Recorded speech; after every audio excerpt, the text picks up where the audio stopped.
hadis marfu ya. Jadi tadi ada hadis qudsi dan yang kedua adalah hadis marfu ya. Jadi kalau hadis marfu itu semua yang dikategorikan hadisnya sampai ke Nabi itu diartikan dengan hadis-hadis marfu ya. Apa definisinya? Manusiba isnadul lin Nabi sallallahu alaihi wasallam, isnadul Nabi sallallahu alaihi wasallam sawan kana qaulan aw fi'lan aw taqriran aw sifatan sawan kana muslim mudhifu huwa sahabiyyu aw min dunihi aw man dunahu muttasilan kana al isnadu aw munqati'an fa yadkhalu fil marfu'il mawsuli al mursal muttasil wal munqati'. Manusiba asnadu lin Nabi sallallahu alaihi wasallam atau usnida atau isnadu bisa juga ya. Hadis yang dinasabkan, disandarkan ke Nabi sallallahu alaihi wasallam sama ada dari perkataan, perbuatan atau takrir atau sifat. Sama ada yang menisbahkan itu adalah sahabat atau yang di bawahnya, mutasil atau tidak, munqati atau tidak, fa yadkhulu fihil marfu masuk, mausul, mursal, muttasil dan munqati. Ya, ini juga semuanya masuk istilah-istilah hadis marfu. Yang penting ada kalimat qala Nabi sallallahu alaihi wasallamnya ya. Ada 3 macam, ada 4. Pertama marfu qauli. Jadi hadisnya marfu tapi dari perkataan ya. Contohnya ayyaqula sahabi au ghairu qala Rasul sallallahu alaihi wasallam kaza.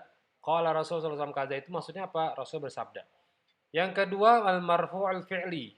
Hadisnya marfu tapi perbuatan. Ayyaqula sahabi au ghairu fa'ala Rasul sallallahu alaihi wasallam kaza. Rasul mengucapkan seperti ini, Rasul mengerjakan seperti ini ya. Jadi kalau yang marfu'nya fi'li seperti ini perkataan ini.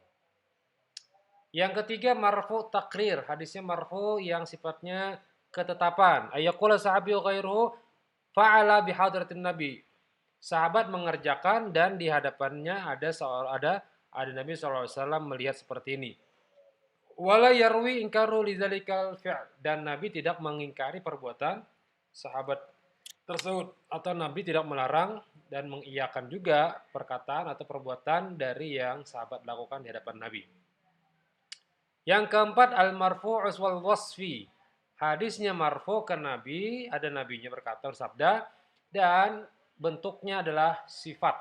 Tadi perkataan, perbuatan, ketetapan, sekarang sifat. Bagaimana contohnya? Karena Rasulullah SAW ahsanun nasi khuluqan.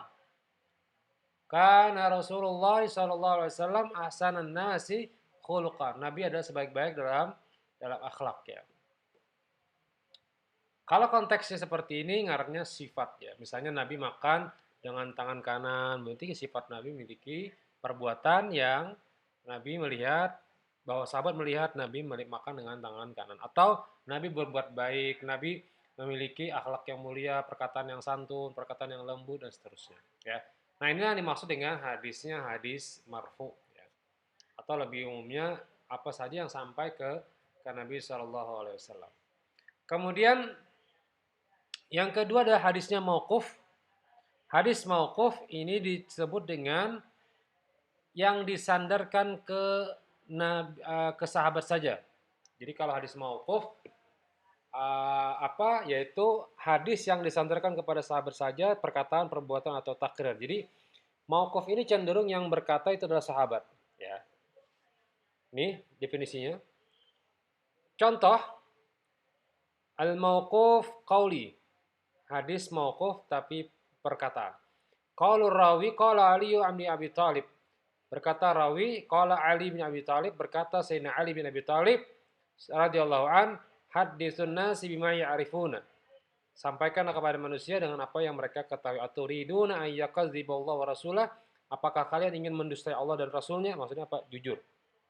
Nah, ini hadisnya bukan Rasul yang bersabda, tapi Sayyidina Ali yang berkata. Nah, perkataan Sayyidina Ali ini ngarannya hadisnya mauquf. Jadi kalau ada perkataan sebuah hadis yang di situ menyebutkan qala Abu Bakar Siddiq, qala Ali bin Abi Thalib, qala Utsman bin Affan, qala Ibnu Umar atau siapalah, ya.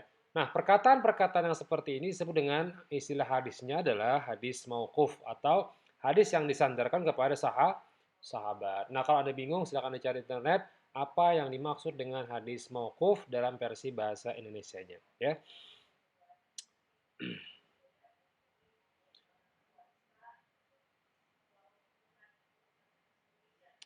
B. Al-mauquf al-fi'li.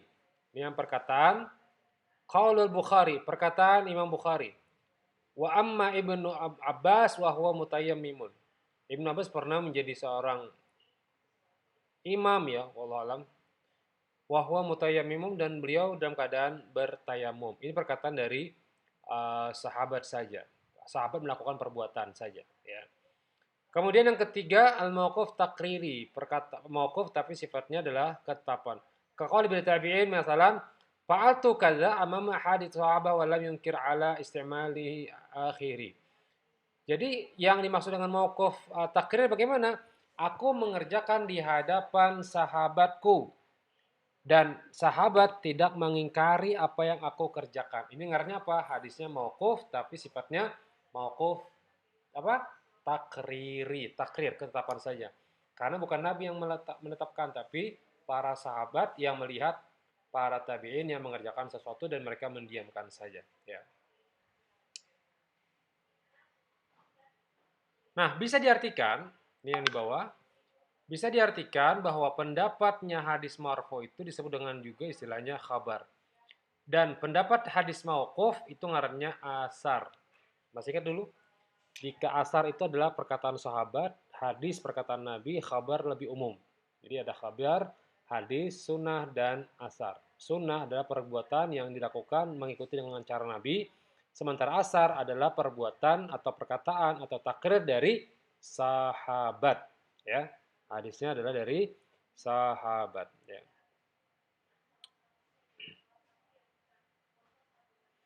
Nah inilah contoh atau pembagian dari hadis mauquf yang disandarkan kepada Rasul SAW dan juga yang disandarkan kepada sahabat ya. Nah, kalau marfu itu sampai ke Nabi, kalau mauquf sahabat yang berbicara ya, itu cara gampangnya. Jadi kalau mauquf itu sahabat yang berbicara, udah selesai. Dalilnya apa? Hukumnya Pak?